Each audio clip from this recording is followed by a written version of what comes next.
I'm a scat man. Oh, God. Yeah. The Stack Man. Yes, let's go, Jingle. Stack it up. That guy's the epitome of what? He's got to be like 50 years old in that. Welcome to covers his NHL Puck Props, a 14-year NHL vet, Carlo Colaiacovo, presented by Sports Interaction. Did you know that guy has a bad stutter too, which is even funnier? No, I did not. Real life stutter from the Scat Man. Wow. Oh, let's go. Chat. Tim, thanks for that nice message. Greatly appreciate it for sure. Timmy. Mr. Gur, Gostas Bear still plus 110 for a point.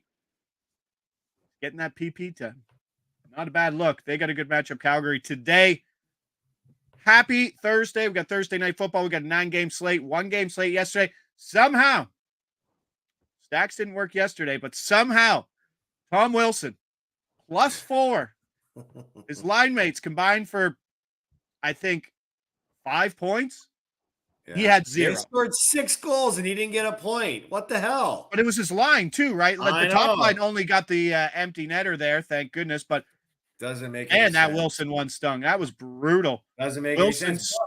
Dude, regardless, you got a point. You were on the right track with your stack. Like, that's stack season. Yeah, you gotta get a goal there, a point. Come on, man. I know. So, like, looking back, like if you had the Ovechkin Strome stack versus the Wilson Dubois stack, and even though the Ovechkin Strome one cashed, the right one at that price was the Dubois and Wilson one. Right. I agree. Like Marco Rossi over an assist for plus 230 first line. Ooh, that's a big number. Just quickly, some breaking updated news from Maple Leafs land. Oh goodness, let me guess. Joseph Woll's doing something to steal the headlines. Yeah, he has been activated off of injured reserve. Dennis Hildeby has been assigned to the Marlies, which means Joseph Woll is probably starting tonight for the Maple Leafs. Till he gets some tightness. Wakes up from his nap. He's like, man, I'm tight. That tightness is acting up again.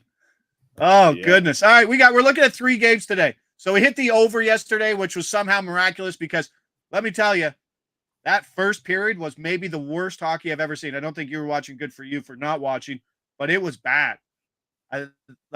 Philly wasn't getting shots on. They had to use the power play to score, and Philly is bad. Philly is a very bad team. Shades on for the sweep. I tell you what, man. This Philly team caught a lot of people by surprise last year, and I think that's why they had a really successful season is because not many people expected much of them, and Torts had him playing a hard brand of hockey. People aren't coming into Philadelphia matches this year and saying this is going to be an easy game. They're prepared for their hard type of match, and I think what hurt Philly down the stretch last year in their post-trade deadline playoff push was lack of offense. Well, that's clearly showed up early on this season for the Flyers because they struggle scoring goals. They do. And Fedotov, I believe that's it. It's Otov. It's not Fedotov. I believe it's Fedotov. Yeah, look to fade him down the stretch. Team total overs the whole way. Because I don't know if he'll be an NHL goalie for much longer with what he's done. He let in, they had 2 empty netters, I think, last night. So, but how about Ovi sniffing away at that empty netter? Oh God! Just go take a look at Dubois' empty netter. There's Wilson on the off wing, wide open on the other side. No! Yeah. No! It was a tough look. Philly is a bad team. And Caps are what, 5-1, 6-1 right now? What are they? But even Panger was talking like in between. He was in between the benches last night, and he was saying there's a lot of anger within this Philly team coming off each shift, slamming the door, slapping sticks. Like it's just an angry team right now. And you should have seen they were pinned for like 90 seconds in their own end, and they spring Noah Cates for a breakaway, and he just had no gas. It was so funny. They caught him red line to blue line, and he just dumped it in basically. So let's get it. Hit that like button. You're watching live right now, you freeloaders. That's what we need from you. Appreciate it all. Yes. Looking at 3 games. St. Louis, Toronto. That's where we start. the Wool news is absolutely perfect for me because Solars has been top 10 goalie, I think. Honestly, he's a top 10 goalie right now, the way he's played. Maybe top 5. Well, he's top 2 when it comes to statistics right now. Yeah, But so it's like, I mean, Lundqvist. Who else? Shesterkin? What did I say? Lundqvist. What an idiot. Yeah, I Yeah. was like, what are you talking Shesterkin. about? That's right. I got myself. Like, did I say the wrong name? And Gustafsson in Minnesota's playing fantastic too. I picked up a little 35-1 for him for some Vezina shares today. Ooh. Braden Shen. Captain Braden Shen for a point. Plus 120. It's a big number. Old Bob Thomas. Fractured ankle. Yikes. That just sounds ugly. Sounds ugly. He's out long term. Captain Shen comes up. PP1 now. Center 1. But it's kind of center 2 because I think the Kyrou Buchnevich line is still the top line, which is even better because it's on the road. And I think the Shen line will get the easier defensive matchup today without the last change. So it's got that. You got the captain coming up for a big game in the Chief game. Berube's first game versus his old team. Both teams are going to get up for it, but I'm expecting him to come up. He was on your show yesterday. You get the first up. You get the first up bump. Nice. Right? I love it. Yeah. What are you expecting from a captain of a team coming off losing your best player in Bob Thomas in a game where you're facing your former coach? Like, there's a lot of things. Is this a spot where a captain this is where you earn the C? Well, yeah, but I think it's more of just, elevation in the lineup, right? I mean, Oh yeah, opportunities. Yeah, he's probably moving to first line PP, first line 5-on-5. But look, we had him on our show and he praised about his relationship with Berube. There's every time a team comes into the Toronto, there's always a bunch of Toronto-born kids on the team. Now, he's not Toronto-born, but he understands his brother played here. He understands the impact that playing in Toronto has. If you're looking for a guy to step up, you're always looking directly at your captain, especially when one of your best players is not available for you. So great opportunity for Shen to hit the score sheet. The only thing that I fear in a Shen prop is Toronto tightening it up. Yeah, like That's Toronto 100%. coming back and playing their best game, and now potentially with Wall playing his first game of the season, there's probably a huge load on his shoulder right now for all the criticism he's had to hear in his 2 weeks absence, and seeing how good Stolarz has been playing in his absence. You wonder if this is one of those games too. And correct, I mean, don't forget too, Joseph Wall is a St. Louis born kid. So this is a big game for him too. So that's the only thing that sort of cautions 100%. me on this. But do you know where that cutoff is because of that, where I'm like, okay, I understand that angle, but I still go on at that plus 120 price. Like, if this is even money, I'm off. Yeah. 100%. That's what I was just going to follow that up with, saying, if we're going to see some goals happen on St. Louis's end, you're thinking it's going to be driven by Shen, and the value you're getting at plus money is too good to pass up right now. And that's it. If this was a better matchup, would be fantastic. It just didn't work out that way. I'll be looking for it in the next one, but that does scare me a bit. But it scares me less with Wool in that, honestly. First game, like, the league's up to speed. He's not. That's fair. That's fair. And I don't know. And the noise is just, I got to put out a tweet today. Be like the circus is getting silly. It is silly. And then now we're going to talk about it again. And if he does poorly, then we're going to talk about it even more. Yeah. No, you're right. It's distracting. Right. And Anthony Stolarz deserves better because he's played incredible. Yeah, and I don't think that this is going to take away more Stolarz stars. I just think that they're at a point right now where there's a lot of positive things that present this opportunity for him to come back. It's against this hometown team. It's a home game against Berube's former team. It's return to Toronto. It's coming off of a horrible loss. Yeah, this would normally be a Stolarz start, but you need to get the guy you pegged as your number one goalie back in the net. You can't let it drag out any further. So, and they probably felt like this is the right opportunity for them. So we'll see how it goes. But when you said somebody wrote Shen assist. And Shen assist at +2 something. Someone said Shen yes. Apple. And the first thing that came in my head was Ass Man. So we've got Scat Man, we've got Stack Man, we've got Ass Man. Johnny Metler was crushing some Oh, was he ever crushing some basketball assists assists? last night. Yeah, Wow. yeah. Unit size has gone up. I was looking at putting $500 down on his props There now. you I'm like, go. oh, There you go. geez. No, Yeah. I can't do that. I bet on too many things. Minnesota, Tampa Bay. Let's go. Let's go here first. We got 3 plays in this game. First is Minnesota money line. Slap it up, producer Mick. Put it up first. +120. Minnesota is looking real good right now. And let me tell you, Tampa Bay is winning, but winning ugly. Think about the difference between having a bad game in Fort Lauderdale, Florida versus Toronto. What a psychological advantage knowing you don't have to deal with a gargoyle media. Andy Francis is shitting on the Toronto media. Always chiming in. Gargoyle media.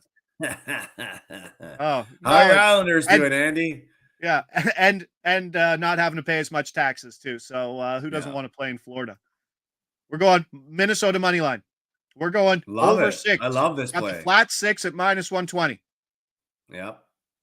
We're stacking Boldy and Yoel Eriksson Ek for +170. We'll slap that all on the ticker at the bottom. There's a lot to like in this. Tampa right now, I think, is a dead over team. Just with how that first line's playing and the goaltending of Vasilevsky over the last bit. This is a team that's allowed Vasilevsky's allowed 12 goals. They gave up 5 in the last, so I think they've given up 17 goals or something over their last 4 games. The power play, as you and Andy predicted, is not good. But guess what? At 5-on-5, this team's scoring at one of the better rates in All hockey. kinds, man. It's All kinds pretty of impressive. scoring. Yeah. The Gustafsson angle does scare me on the over, but at a flat 6, I'm happy to take it. Happy with the push, -120. Didn't they win 5-1 the other night in Florida? Yeah.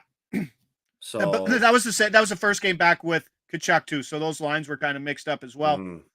The Kucherov line is just firing at will, right? I don't think he can slow it down, especially at home with the last change. So Minnesota money line, hot, over 6. And the Boldy Ek line is good here for 170 because it's the second line. Love the second line angle on the road. They'll probably use their best defensive matchups versus the Kaprizov line. And this is Ek's third game back from coming back. And the boys had 2 goals, 2 assists in that Florida game. Minnesota better than Tampa Bay right now with how you see it. I know it's early. It's like a 5-game set, but Vasilevsky sub 900 save percentage over his last 57 games dating back to last year. yeah. Are you a buyer of Minnesota right now? I am. I really am because they're 4-0-2, but they're getting great goaltending. And when you get Haven't great lost the regulation. when you're getting great goaltending, it gives so much more confidence with your group in front of you to play freely. And this Minnesota team loves to play freely, especially when you got a guy like Kaprizov, who right now is getting buzz around being a potential Hart Trophy candidate. And I know it's early in the season, but Minnesota is not shy to score goals. I mean, they put up 5 against Bobrovsky and the Panthers. Yeah. And so I like this play. And I think hockey is a hockey and baseball are very similar, where when teams get hot because either their offense is clicking, or in baseball, when their bats are hot, those are the teams you have to ride until, the streak ends. And I think Minnesota, they're riding high right now, beating the Panthers the way they did. And Tampa, like you said, I mean, what are they still? Right? I think they're still going through an identity transition here. And with the way Vasilevsky has been playing, there's no question that getting plus money on a team that's playing as hot as Minnesota is right now is the proper value play. Seeing Adam said, even with Fleury expected, not seeing anything with Fleury expected, but that's where the over comes in. Right? You're matching the money line, +120 money line with the over kind of protects you versus a bad Fleury start. Yeah. Low scoring game, Minnesota wins. Get that plus 120. Yeah. Anything else? I still think there's a chance that Minnesota at plus 120 shortens up, even if Fleury is projected. But if he's not, if it's Gustafsson, I think this can crawl back down. Yeah. Andy That says first game back after a road trip. That's normally the case. Like, we love the West Coast yeah. road trip back, and it happened the other night. Remember, it was Seattle? Seattle coming home after, or was it Seattle or Utah?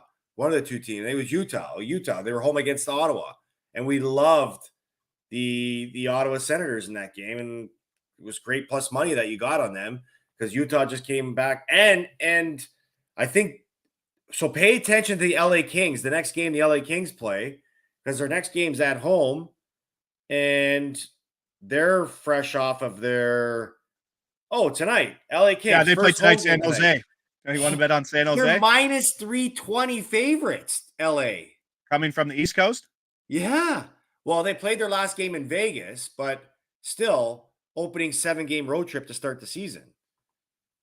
Maybe plus a goal and a half with San Jose. I love I don't know. Tim Powell saying he's heard Fleury starting. The over and the money line protect me from the goalie situation here, taking on both sides. I feel it doesn't matter. Fleury or Gustafsson.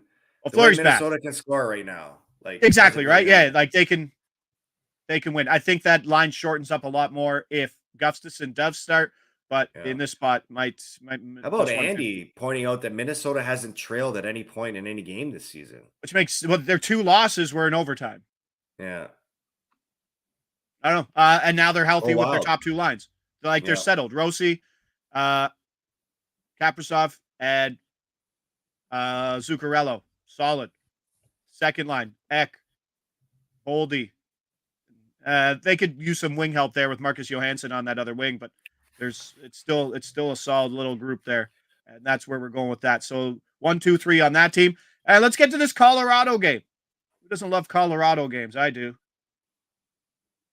Legendary comedian Andy Francis. Indeed. What a sniffer. Oh, what a sniffer. All right, we got 3 things here. One kind of goes against the other, but I don't care because it's a play on price. Barrett Hayton for a point. Still getting plus 105. I feel like a donkey handicapper just talking about it. But, like, it's your first line center, PP1 center, facing Colorado, who is giving up goals. And this should be minus 120. That's fine.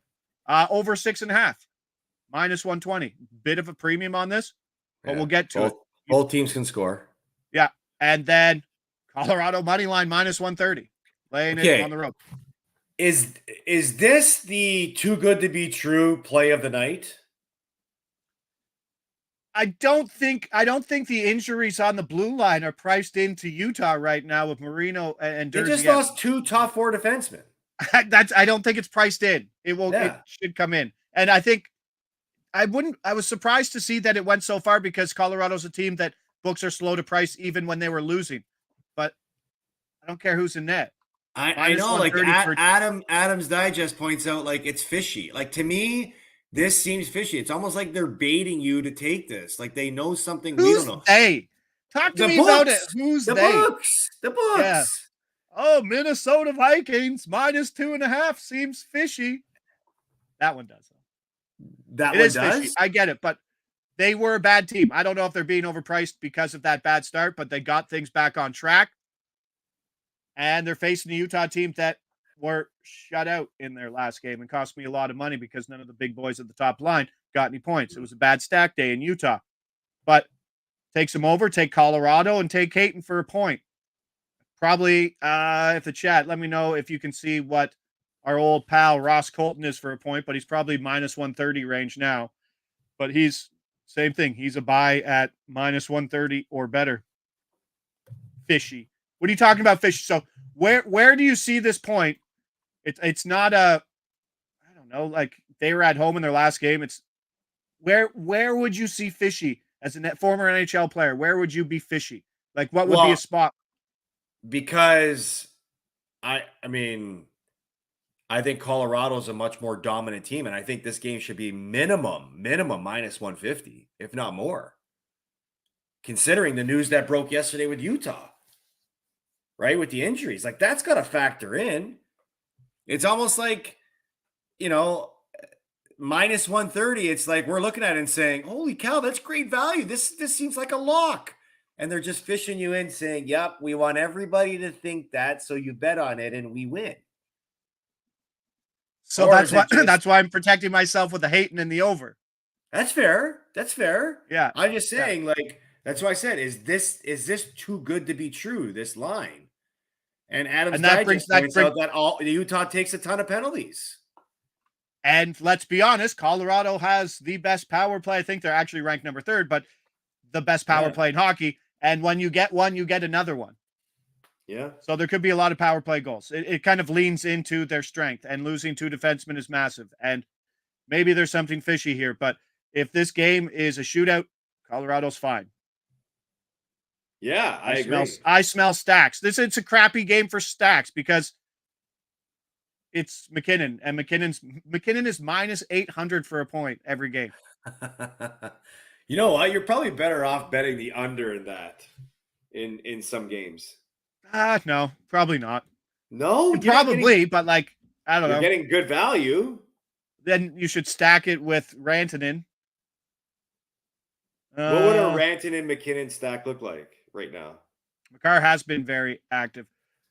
So no, the stack would have to be Colton, not Holton, Colton and Rantanen. That's it, and that's like what about Colton and Middlestad? But they don't correlate on the same line. They only correlate on PP1. No, they play on. Oh yes, Colton's the left wing first line guy. Yes, that's probably there's. Makar's still tough. Taves playing as many minutes. I don't know. It's just a game where the stack on that side, I'll be stacking the Schmaltz, Keller, Hayton line again for 3 units and see how that goes. But I think that's the best spot. The Minnesota stacks are incredible today. I like the Utah ones. 9 games. There's like 36 stacks today. It's a lot of work. It's a lot of work. And now because I had an accidental stack yesterday, but you got to wait. Those are fun. They are very fun, but you got to wait until the skate. So I'll find out a lot more around like 1:00 what we're doing with the stacks. But let's do a quick rundown because we got NBA picks coming up here in 7 minutes. So Shen, first up bump, top line PP center versus Joseph Wall. Hopefully, point plus 120. Tough matchup, but the money's right. Minnesota money line plus 120. Don't care who's in net. Minnesota, Tampa Bay, over 6, minus 120. And let's stack the Boldy and Eck line together for plus 170. If you can't stack, Eck, minus 140-ish for a point is probably your better one there. That's what I said about Tom Wilson, though, yesterday. Colorado money line. Smells fishy, but I think that power play really works versus Utah, who Adam points out takes a lot of penalties. Minus 130, take the over there, too. 6.5. A little juice taking it, though, because I think we can have two-way scoring, and then Barrett Hayton. Come on. Plus money. I'll take it. Tomorrow, less action, more talking. But let us know in the chat what you're playing. Hit that like button. Appreciate everybody there. Thanks for Andy for chiming in. Big slate today, Thursday night football. Get your Jalen Naylor over 25.5 props here. Big game here. Don't forget about old Jalen Naylor. Who's Jalen Naylor? That's it. When you say who is it, that's when you start to bet on it. What? Number 3 receiver for Minnesota. It's taking over the number 3 role. Big game last week. Big game today. Indoor. Lots of passing. Let's go. I'm Josh Ingles. He's Carlo Colaiacovo. This is NHL Puck Props presented by Sports Interaction. See you filthy animals tomorrow, 10 o'clock a.m. Let's go. Filthy animals.